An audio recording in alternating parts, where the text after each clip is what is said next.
Devastated mum Julie Sykes has opened her heart for the first time over 2 separate murders which claimed her mother and partner. Her mother, Eileen Sykes, was stabbed to death in a frenzied attack in 1996. They were having a drink together, because he seemed not a bad person. But when the drink had gone, there was a bottle of cider left, you know, just a cheap £2 bottle of cider, and he asked her to open it, and she said that it wasn't theirs. So she said no, and basically killed her over that. I was 18. Can you tell me about it? He'd stabbed her with just a normal bread knife, like a butter knife, the round-headed type, 46 times. We only found out last year that he's still got no empathy for what he'd done. He's not sorry for what he'd done at all. Eileen Sykes was murdered by Jeffrey Bevan, and 7 years after the attack, Julie found that her partner, Robert Dunn, was the only person she could speak to about the tragedy, before he was also cruelly taken away from her after being stabbed by Jason Kelly outside a post office on West Street, Middlesbrough. Robert, I could never speak about our mum because he had nightmares and stuff as it was. But I started to confide in Robert and talk to Robert about it and, you know, comfort me and stuff like that. So you had nightmares? Yeah. You started to speak to Robert about it? And, well, I always did have nightmares, but I couldn't speak to anybody about it.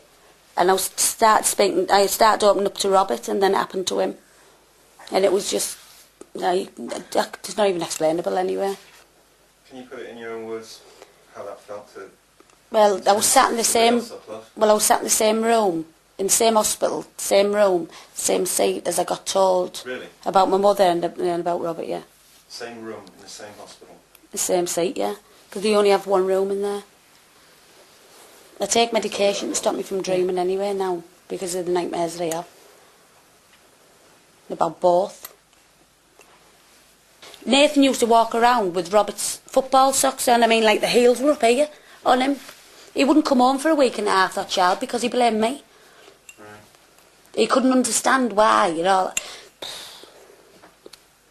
I mean, like, now if I don't take my medication, I take antidepressants, I take diazepam to calm me down. Because I get a lot of violent thoughts in the dreams. It's all blood and Mum and Dunny, and trying to help him and I can't help him, and they're really effective. But the sleeping tablets I take, stop me from dreaming. So you take sleeping tablets still to stop me from dreaming? Yeah, I have been 5 years.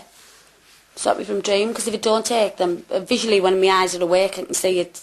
It's just like it happened yesterday, and it really does affect me. But when it affects me, it affects my kids. My kids see me crying, they start crying. I live day by day. I can't even do a future. I'm frightened that I keep thinking it's going to happen again.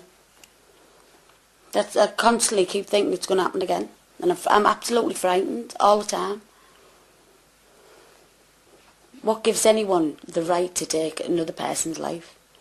It's not as if she had cancer and he had to come to terms with her going to die. It was just took like that, within a flash. 1 minute they're there and the next minute they're gone. I had Robert's first child.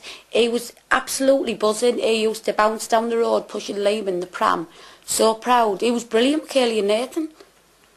You know, so happy.